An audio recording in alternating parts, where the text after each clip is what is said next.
Big news out of the Department of Justice tonight. Attorney General Jeff Sessions announcing that he will not be appointing a second special counsel to review the FBI's handling of the Russia and Hillary Clinton probes. In a letter to 3 Republican congressional leaders, Sessions noted that special counsels are only appointed in extraordinary circumstances, and that instead he's assigned U.S. Attorney John Huber in Utah to conduct a review of the FBI's most high-profile cases. But first, an Ingraham Angle exclusive. Earlier this month, Jeff Sessions fired Deputy Director Andrew McCabe of the FBI just days before his official retirement, citing an IG report that concluded Mr. McCabe lied under oath and made unauthorized leaks to the press. The public still hasn't seen that report, but joining me now are 2 men whose offices have a copy of the Inspector General's findings. Let's bring in from Columbus, Ohio, Republican Congressman Jim Jordan.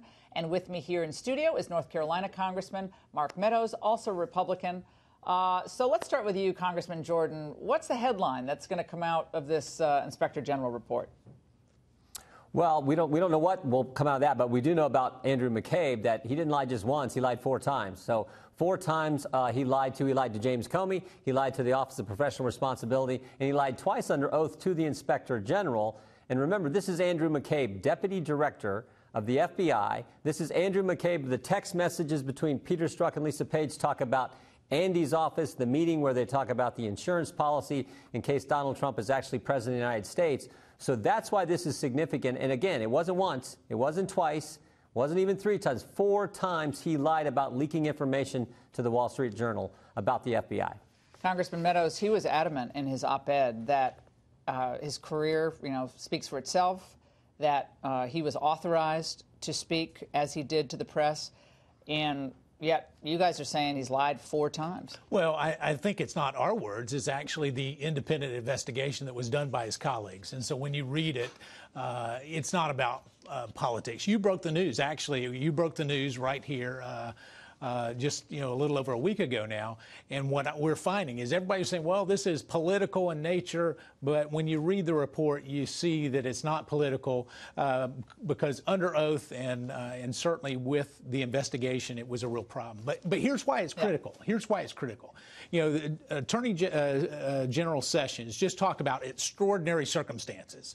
Well, how much more extraordinary do you have to be when you fire the central player in the investigation? That's one critical component. And so we need to have this special counsel. I disagree with the Attorney General, and I can tell you tonight, I went through and reviewed some redacted things that were given to our committee. And on 7 pages, there were 12 material facts, not just names, material facts that were omitted by the Department of Justice. It's time that they come clean and give Congress what we need. 12 material facts. What I'm talking about is, the news broke about the meeting that happened with Dennis McDonough in the White House. Well, former White House Chief of Staff for Barack Obama. That was redacted, but it didn't stop there. When we look at the multiple redactions that are taking place, this Department of Justice is not complying with the subpoena and with the oversight responsibility that we have in Congress. And so for the Attorney General to suggest that there's not enough there is just extremely disappointing. Congressman Jordan, it sounds like your colleague, Congressman Meadows, is saying that, there was a reason to redact certain information, because whether it was a reference to friendship with Judge Contreras, right, or perhaps information related to McDonough, it doesn't make them look good. And it's redacted. They've been trying to hide information from us. We have to go over to the Justice Department, go in the room and have our staff look at this information, come back out and tell us. It's ridiculous. But Mark is exactly right. When the Attorney General writes Congress and says, only under extraordinary circumstances do we appoint a second special counsel.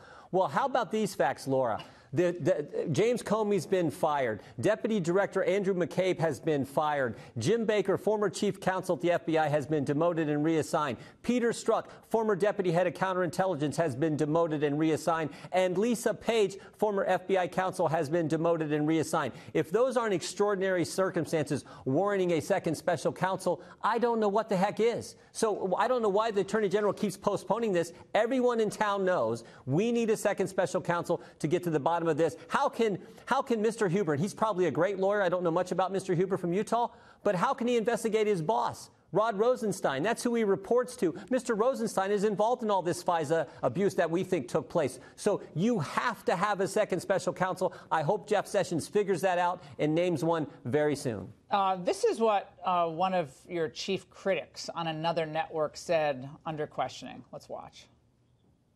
Was there ever a strong case for appointing a second special counsel? No, as far as I could tell, most of the accusations against the FBI are lunatic conspiracy theories, just not grounded in anything. And I think the Attorney General did an appropriate thing here. Congressman Meadows. Well, I mean, when you look at the facts speak for themselves, Laura. When we're looking at, is it a material fact that Peter Strzok had a relationship with a FISA judge and they concealed it? The answer is yes. Is it a fact? And we now know that the investigation into Donald Trump started late July. Within 7 days, there was a meeting with the Department of Justice where they said the White House is leading this. Within 7 days of that... Everyone has to understand that, because I think a lot of folks miss that. When this happened the other day, that the White House is leading. Well, I mean, that was in that meeting. We've got text messages that would suggest that. And then within 7 days of that, we have a meeting at the White House with the chief of staff of President Obama saying, you know, we can't draw a conclusion, but we can certainly look at the facts. And the facts do speak to further investigation. That's why we believe that. Why can't you bring McDonough in for questioning? Well, I think that would be the appropriate thing to do. But it's not just there. Some of the redactions that the Department of Justice have, they keep the name so we don't even know who to bring in. And so it's important. We've just learned these things recently. This is from the text, another text that we're talking about tonight, August 8th, 2016, Strzok to Page. Internal Joint Cyber CD Intel piece for D, that refers to Director Comey. Right. Scene setter for McDonough brief. Right. Trainer, head of the FBI Cyber Division, directed all cyber info be pulled. I'd let Bill and Jan hammer it out first, though it would be best for D, Comey, to have it before Wednesday White House session. Yeah, and that Wednesday meeting was August the 10th. We know that. You can go to the White House logs right now and look it up. Jonathan Moffat was there, signed in, did that. So that was on August the 8th of 2016. We know that 2 days later there was a meeting in the White House. So, you know, we're putting the pieces of a puzzle together, but the DOJ are keeping some of the pieces from us. Congressman Jordan, I want to ask you about a letter that was sent today with Congressman Gowdy and Goodlatte. They seem to heap some praise onto the U.S. attorney who'll be looking into this into these questions. While we continue to believe the appointment of a second special counsel is necessary, this is a step in the right direction. We expect the U.S. Attorney Huber, given his reputation, will conduct an independent and thorough investigation. What reason do you have? I guess he was an Obama appointee, but imagine if an Obama appointee actually concluded that there was perhaps even criminal wrongdoing here. That'd be pretty significant versus an unending special counsel. No. My guess is John Huber's a great lawyer and is going to do a fine job, but it's not a second special counsel. It's not a special counsel, and John Huber has to report to Rod Rosenstein, who was involved in this. Who signed the application for the FISA He signed one of the FISA application. Of course he did. So that's the problem. And that is a problem.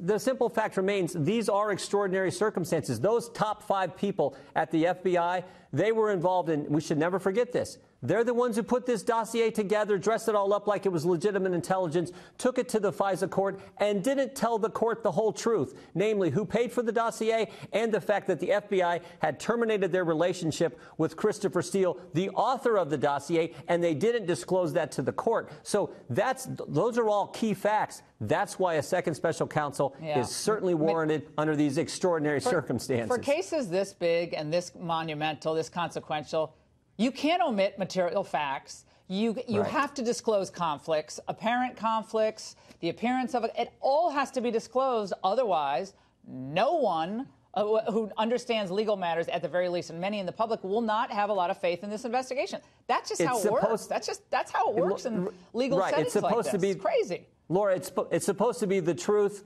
The whole truth, not part of it, not redactions. And when you go to a court, when you go to the court, you got to give them the whole truth. They did not do that at the FISA court. And it was those people, 2 of them have been fired, 3 of them have been demoted. And we don't think that's extraordinary circumstances warranting a second special counsel.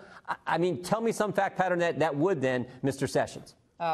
Last word for you, Congressman Meadows. Why do you think Jeff Sessions is so resistant to this special counsel? Well, I think he's being poorly served. And when you look at it, when I've had conversations with him and the Deputy Attorney General, it's almost like they have a set of talking points that they go to, but the facts don't support those talking points. I would suggest that both of them need to look at the fine details of this. And when they do, they will come to the same conclusion that Jim and I have come to, is it's time for a special. I don't think Rod Rosenstein wants any special counsel. It's like what's good for the goose is good for the gander on that. I don't think he wants it. Congressman, thank you so much for joining us tonight.